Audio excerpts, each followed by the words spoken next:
Many businesses look at pipeline activity and assume the system is moving well. There are messages, there are calls, there are follow-ups, there are opportunities still open and conversations still happening. From the outside, that can feel reassuring. The pipeline looks alive. But activity is not the same as velocity. A pipeline can stay busy while becoming too slow to support healthy revenue timing. That distinction matters because many businesses misread motion at the surface as progress underneath. A case can generate updates without advancing clearly. A lead can stay in conversation without moving closer to decision. A stage can remain active without producing enough transition to keep the pipeline healthy. This is where false comfort begins. The business sees effort, it sees interaction, it sees movement signals, so it assumes that enough progress is happening. But velocity asks a different question. Not is the pipeline active, but how quickly are opportunities actually moving through it? That is a harder standard, because it forces the business to look beyond visible activity and ask whether time is being used well. Are opportunities advancing with enough speed? Are transitions happening before momentum weakens? Is the pipeline supporting revenue timing or only creating the appearance of motion? Without that discipline, activity becomes misleading. The pipeline may feel busy, yet still be too slow to protect the business properly. And once that happens, a full calendar and an active system can hide a very weak flow underneath. What makes this difficult is that slow pipelines rarely look inactive. They often look busy. There are open cases, there are pending follow-ups, there are scheduled calls, there are recent replies. Something is always happening. That is why velocity is so easy to misread.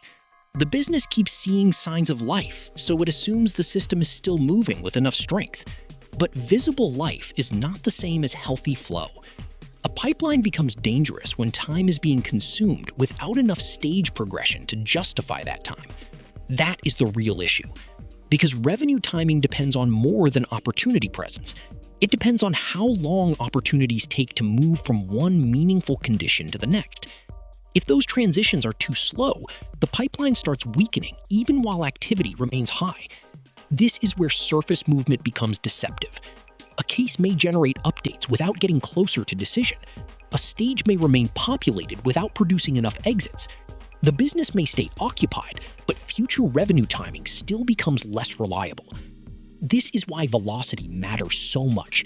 It forces the business to ask not only whether work is happening, but whether the work is producing timely progression. Because once progression slows too much, activity alone cannot protect the pipeline. It only makes the slowdown harder to notice. This is why pipeline velocity should be treated as a timing signal, not just a performance signal. A slow pipeline does not only mean that deals take longer, it means the business has less room to absorb uncertainty. If opportunities move too slowly, future revenue becomes harder to support on time. The pipeline may still contain value, but that value is arriving later, more unevenly, and with less reliability than the business needs. That changes decision quality. Because once velocity weakens, the business starts reacting with less time available. Pressure rises earlier, attention becomes more scattered, follow-up becomes more urgent, but not always more effective. This is where slow flow creates hidden risk. Not because no opportunities exist, but because the timing of progression is no longer strong enough to support the pace the business requires.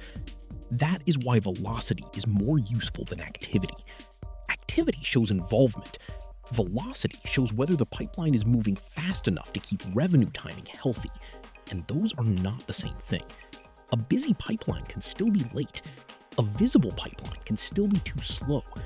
A team can stay active while the system underneath is no longer converting time into progression efficiently enough. That is what velocity makes visible. Not just whether the pipeline is alive, but whether it is moving well enough to protect the business from timing risk.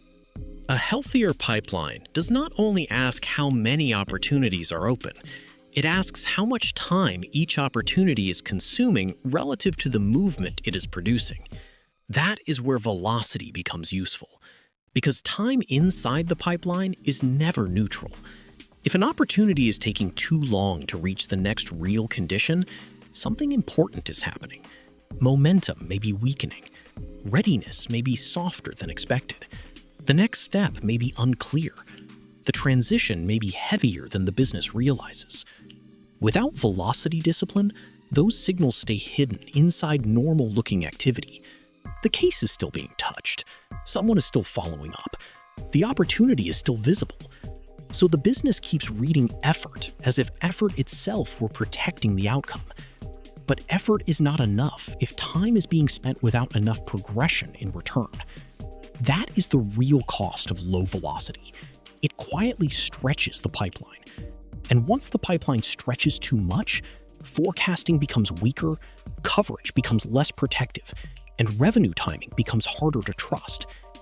This is why velocity should not be treated as a secondary metric. It is one of the clearest ways to see whether the pipeline is converting time into movement with enough discipline. Because once time starts expanding faster than progression, the business is no longer being protected by activity alone. It is only being kept busy while the system slows underneath. Low velocity also changes how the business distributes attention. That effect is easy to underestimate. When an opportunity moves slowly, it usually stays visible for longer. It appears in more reviews, it receives more follow-up discussion, it keeps occupying space inside the working memory of the team. That can make it feel important. But visibility created by slowness is not the same as value created by momentum. A slow opportunity often consumes more attention precisely because it is unresolved. People keep checking it, keep mentioning it, keep trying to protect it because it has not clearly ended and still seems to contain some possibility. This is where velocity starts shaping priority in unhealthy ways. Now the pipeline is not only rewarding what is strongest, it is also rewarding what remains present the longest.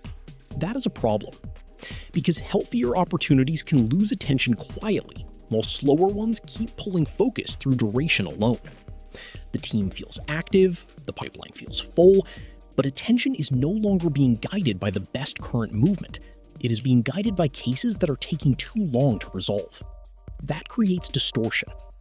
A slow opportunity may look important because it keeps returning, but repeated visibility does not prove healthy progression. It may only prove that the case is consuming time without producing enough movement in return. This is why velocity protects prioritization. It helps the business separate opportunities that are still turning time into progress from opportunities that are mainly turning time into drag. That distinction is critical, because a strong pipeline should not reward long presence, it should reward current momentum. And once velocity becomes visible enough, the business becomes much better at giving stronger attention to what is truly moving now, instead of what is simply lingering the longest. This is why pipeline velocity should never be treated as a minor efficiency issue. It is a revenue timing issue. A pipeline can contain value and still fail the business if that value is moving too slowly to arrive when it is needed. That is the real danger. Because once velocity weakens, the business starts living with a softer form of risk. Not empty pipeline risk, late pipeline risk. The opportunities are there, the activity is there, the effort is there, but the movement is no longer strong enough to turn that activity into timely progression. That is what makes low velocity expensive. It creates the illusion that enough is happening, while the timing underneath is already becoming less reliable. A stronger system does not ignore that.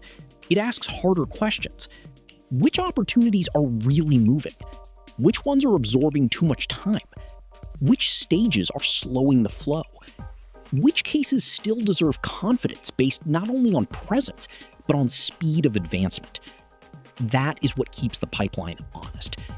Because once velocity is visible, the business stops confusing busy motion with healthy flow. It becomes easier to see whether the pipeline is actually supporting the timing of revenue well enough, or only staying active while the system underneath is becoming too slow to trust.